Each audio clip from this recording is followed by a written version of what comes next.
A very warm welcome to all of you. This is the second part of my direct and indirect narrations video. The persons who have seen the first video can easily understand it. In this video, I am giving you some samples, some examples of assertive sentences in direct speech. Question number 1 is, Ali said to the beggar, I know you very well. Ali recognized the beggar. Ali told the beggar that he knew him very well. Beggar knew Ali too. Beggar was recognized by Ali, or none of these. All the answers are almost same and convey the same meaning. Ali recognized the beggar, or beggar knew Ali too, or beggar was recognized by Ali. But all these are wrong answers. The correct answer is Ali told the beggar that he knew him very well. कैसे? देखिए, मैंने आपको first video में बताया था, मैंने आपको rules बताए थे और मैंने आपको ये बताया था कि हमको क्या क्या करना है। सबसे पहले ये देखिए, सेड टू को टोल्ड में बदल दिया, बैगर अपनी जगह रहा, इन्वर्टेड कॉमा की जगह दैट आ गया, आई चेंज्ड अकॉर्डिंग टू अली और ही हो गया, नो का न्यू हुआ, him very well. So this is the correct and the most suitable answer of the question. Now see the second question. Abhay said, I will go to Surat tomorrow. Abhay said that he would go to Surat the next day. Abhay said that he would go to Surat tomorrow. Abhay said that he will be going to Surat the next day. Absolutely wrong. क्योंकि ये तो tense ही बदल गया है ना. Abhay said that he would go to Surat tomorrow.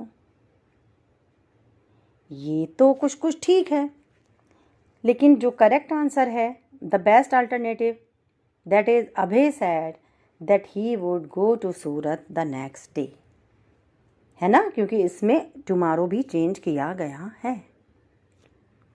Next देखिए the third. We said to the teacher, we have completed the assignment. We asked the teacher whether we had completed the assignment. Absolutely wrong, क्योंकि assertive sentences में ask का provision कहीं नहीं था. We told the teacher that we had completed the assignment. We said to the teacher we have completed the assignment. Wrong, क्योंकि said to change नहीं हुआ. We requested the teacher we had completed the assignment. Requested का कोई provision ही नहीं है. तो अब हमारे पास कौन सा बचा? B.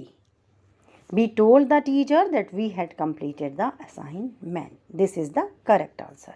We देखिए फर्स्ट पर्सन का प्रोनाउन है और हमने उसको वी के हिसाब से वी रखा है, हैव को हैड किया है.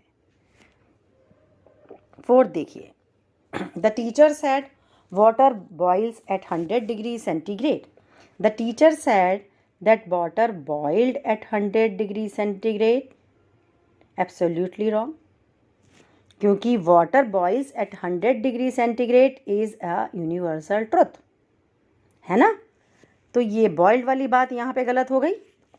The teacher said that water boils at 100 degree centigrade. The teacher said water will boil at 100 degree centigrade. गलत, क्योंकि विल का कहीं कुछ मतलब नहीं है. The teacher said that water is boiling at 100 degree centigrade. ये भी गलत, क्योंकि हमारा सेंटेंस प्रेजेंट इंडेफिनिट में है और ये जो है वो प्रेजेंट कंटिन्यूअस है. तो बेस्ट आंसर कौन सा होगा? B. The teacher said that water boils at 100 degree centigrade. Now fifth, the teacher said students you have to attend the lecture tomorrow. अब आप इसमें देखिए, इसमें उसने स्टूडेंट्स को एड्रेस किया है. कैसे करेंगे? स्टूडेंट्स को हम ऑब्जेक्ट बना देंगे, है ना. टीचर्स ने स्टूडेंट्स से कहा है, तो the teacher told the students had to attend the lecture tomorrow. कुछ गड़बड़ लग रही है ना, लग रही है ना. आगे चलिए, the teacher told that students not to attend the lecture. ये तो कोई मतलब ही नहीं है, क्योंकि नॉट का तो बात ही नहीं है. The teacher asked the students if they could attend the lecture. Asked का कोई मतलब नहीं है। अब बचा हमारे पास डी, तो डी ही सही होगा। और कैसे होगा वो मैं आपको बताती हूँ। The teacher told the students that they had to attend the lecture the next day. देखिए सेड टू टोल्ड में बदल गया, इन्वर्टेड कॉमा की जगह दैट आ गया। स्टूडेंट्स को उन्होंने ऑब्जेक्ट बनाया है तो उन्होंने दे अपनी जगह रहा। Had to attend the lecture the next day, tomorrow भी इसमें चेंज हुआ है। So this is the best alternative. 6. The father said well done son, I am proud of you. अब पहले तो उन्होंने अपने बच्चे को शाबाशी दी है, वो भी हम लेकर आएंगे, है ना, और फिर बताएंगे कि I am proud of you.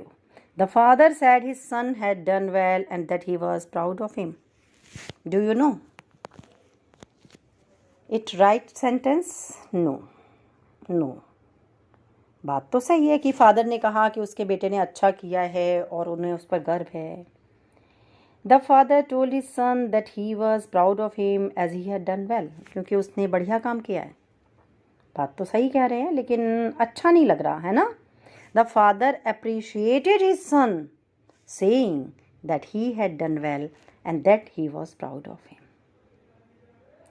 The father said to his son that he was proud of him for doing well. ये तो बिल्कुल ही बिल्कुल गलत हो गया, क्योंकि देखिए इन्होंने सेड टू ही चेंज नहीं किया। सेड टू कहाँ से लगा दिया इन्होंने, है ना।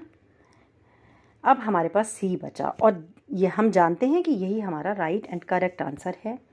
और क्यों है कि पहले तो फादर ने अप्रिशिएट किया। मैंने आपको पहले वीडियो में भी बताया था कि हम अपनी बात को कितनी खूबसूरती से सामने रख सकें ये हम पर भी निर्भर करता है।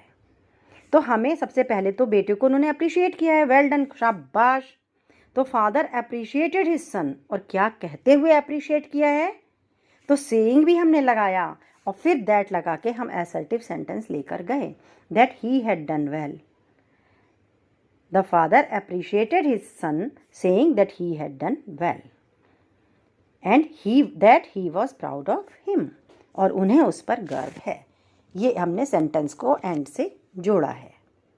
तो देखा आपने, और मुझे लगता है कि आगे अगर सेंटेंसेस आपके सामने होंगे तो आपको दिक्कत नहीं आएगी।